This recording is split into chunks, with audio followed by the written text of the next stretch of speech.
Abonnez-vous et cliquez aussi sur la petite cloche de notification pour ne rien rater de nos prochaines vidéos. N'oubliez pas de partager aussi la vidéo et de la liker. Afrique N24. Bonjour à tout le monde, c'est moi Ruffin. Hein. Merci à mon grand frère Joseph Takeli d'avoir relancé le débat suite au discours de M. Achadam. Moi, ce discours est intéressant, c'est un discours qui doit nous interpeller nous tous. Hein. Ça doit interpeller nous tous. Hein. Je pense que Achadam, en 2020, il avait dit, si les conditions ne sont pas réunies, lui ne participe pas aux élections. Il avait dit clairement. Les conditions, c'était quoi?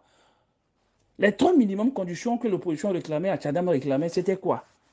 C'était le retour à la constitution de 1992, le découpage électoral et puis la composition du CENI. Mais ces conditions étaient rejetées par le gouvernement en place. Si vous voyez seulement le découpage électoral, c'était au désavantage de l'opposition.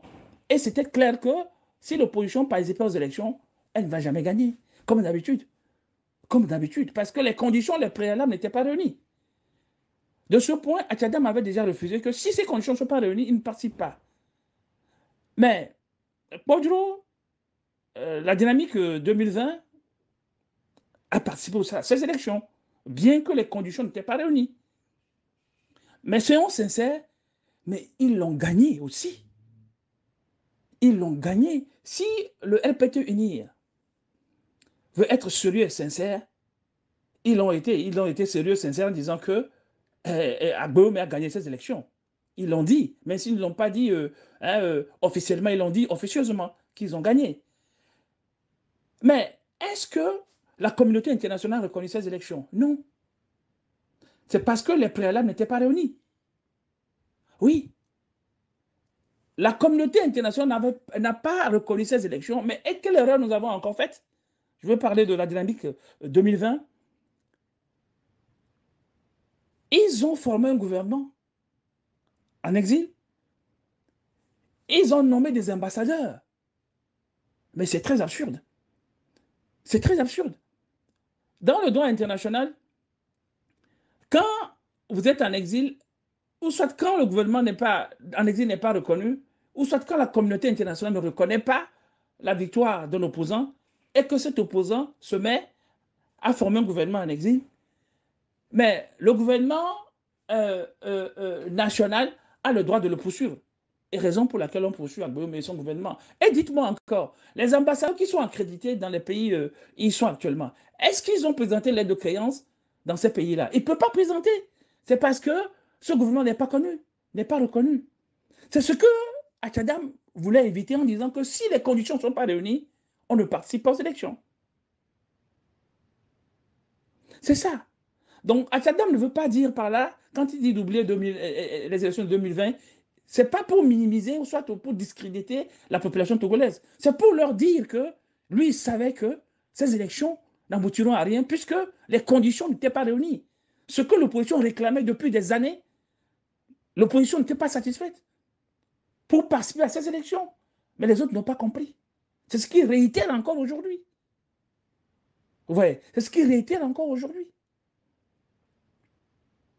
Donc, reconnaissons aussi le mérite pour ce monsieur qu'il a été le premier hein, à organiser une révolution de cette envergure au Togo.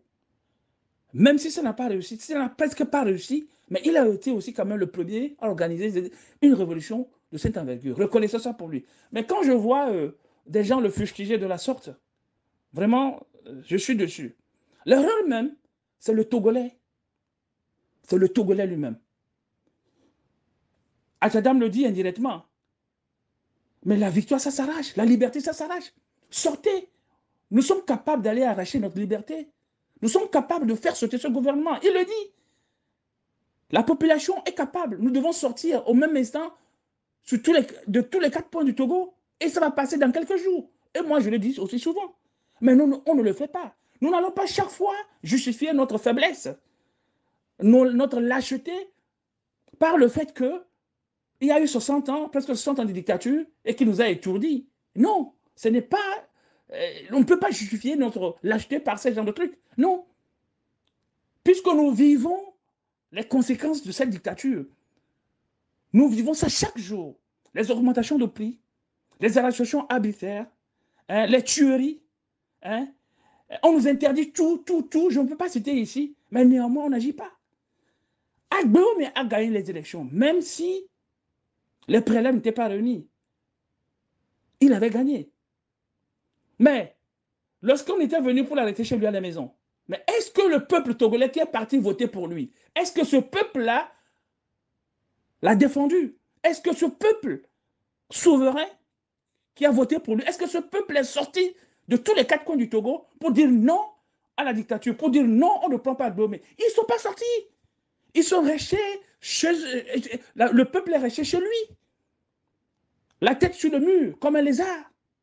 C'est de la même manière, tous ceux qui luttent pour libérer ce peuple, et quand on les prend, les cible, on les prend, ce même peuple les regarde. Des fois, même ce même peuple leur dit, tant pis pour toi. Qui t'a dit de dire ça? C'est ça le mal du Togolais. C'est ça le mal du Togolais. Si nous voyons les autres peuples avancer, les autres peuples se libérer de la dictature, de la France-Afrique, ce n'est pas de cette manière qu'ils le font. C'est parce qu'ils se sacrifient. La liberté et la mort se côtoient.